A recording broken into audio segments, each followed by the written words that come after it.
Kisah rumah suci yang tak lapuk oleh zaman selalu hangat diperbincangkan di berbagai kalangan.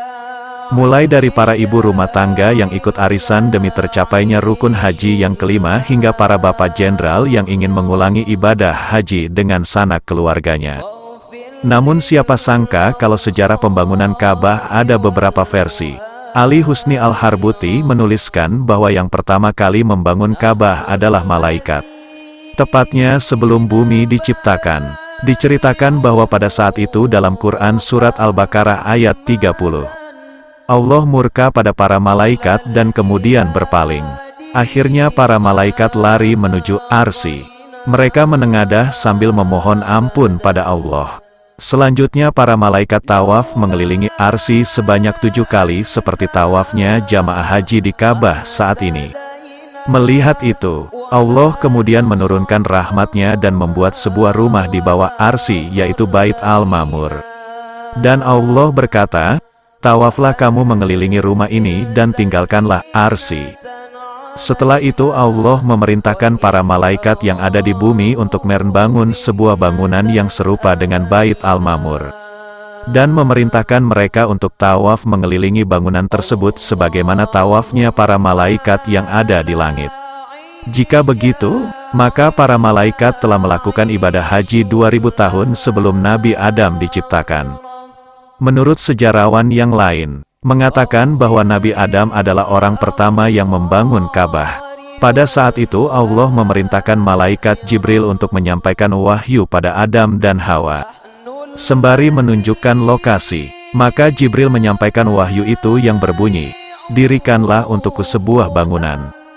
Setelah bangunan itu selesai dibangun, Allah memerintahkan Nabi Adam dan Hawa untuk melaksanakan tawaf.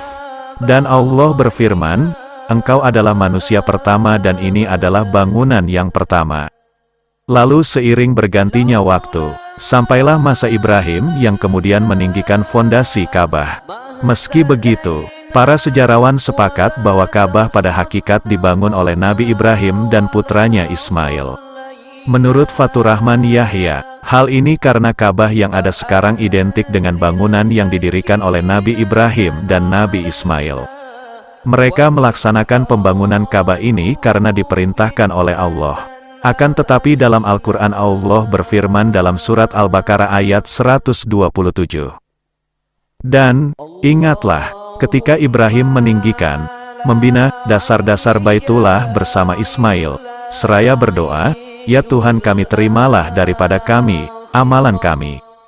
Sesungguhnya Engkaulah yang maha mendengar lagi maha mengetahui." Dalam karyanya Haji dan Umrah, Uraian Manasik, Hukum, Hikmah dan Panduan Meraih Haji Mabrur, M. Quraish Shihab menjelaskan bahwa ayat ini memberikan kesan bahwa Ka'bah telah ada sebelum Nabi Ibrahim. Hanya saja beliau bersama putranya Ismail yang meninggikan fondasinya. Karena boleh jadi ketika itu Ka'bah telah runtuh atau bahkan rata dengan bumi. Akan tetapi beberapa sejarawan mengatakan bahwa sebelum Nabi Ibrahim membangun Ka'bah, pada saat itu lokasi yang menjadi tempat berdirinya Ka'bah sekarang ini adalah berupa tanah tinggi yang berwarna merah. Di mana tempat ini merupakan tempat beribadahnya kaum Amalik yang sudah musnah sebelum datangnya Nabi Ibrahim ke Hijaz. Kemudian setelah Nabi Ibrahim dan Nabi Ismail selesai membangun Ka'bah, mereka berdua berdoa dan memohon kepada Allah agar amalnya diterima. Anak cucunya dijadikan sebagai umat yang tunduk kepada Allah dan diberikan petunjuk tentang tata cara pelaksanaan haji.